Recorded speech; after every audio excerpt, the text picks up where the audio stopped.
Well, the saying goes, opposites attract, but do they make happy couples? Well, Deborah Smouse is a life coach, and she joins us now with 3 things to make your love life with an opposite better. Deborah, thanks so much. Interesting subject on this. First of all, is it true opposites do attract? I really do think opposites attract, because what they do is they balance each other out. So the examples that I used were extroverts versus introverts. And so when you're an extrovert, you're very outgoing, you talk to think, to process things, and you move pretty fast. And we need our introverted partners to kind of slow us down and keep us from jumping into those situations and, suggest that we think about things. So while it may be true that they do attract, right, can the relationship work, I guess is the next question. Yeah, and what you need to do is really learn some tools to be better partners for each other. So I'm personally an extrovert.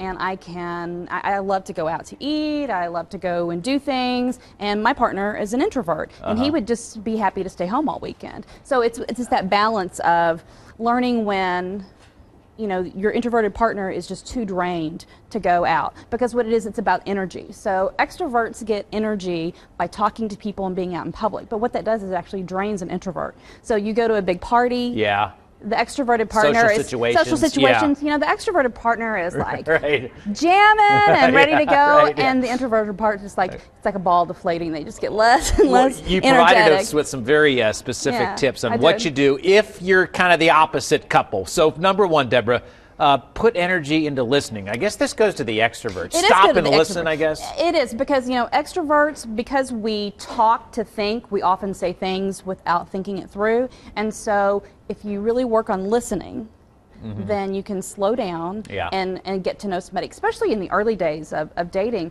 It's very overwhelming to be an introverted person and date an extrovert that is constantly interrupting and talking over you. At that fast pace. And Exactly. Now, you mentioned slow down, but second on that list was very interesting. Pick places that are kind of quiet and soothing for the introvert, right? Exactly. So when you're looking at places to go out, if you're dating an introverted person or married to an introverted person, choose places that are relaxing and calm, because what happens with introverts is they have to look around and they take everything in, and it takes their focus and their energy away from you. Okay. And so if you really want to build that connection, choosing those low-key places allows you to focus on each other instead of being distracted by what's going on around you. My only final question is the opposites attract. What about the same, like an extrovert and an extrovert? Does that relationship work? You're going to have challenges. Of course, there's challenges in any high relationship. Energy, though, right? But that's a lot of high energy, and extroverts tend to pull the spotlight, or as a friend of mine says, we hold court. Suddenly everybody's surrounding you, and when you're constantly in conflict for the spotlight and the attention, it kind of rubs up against you as partners. Yeah. Well, any relationship can work. You just put some work into it yourself. Deborah, very interesting. Thank you so much. Thank you. And we'll have more information on fox45now.com. If you need a life coach, this is your person right here. Thanks for coming in, Deborah. Appreciate it.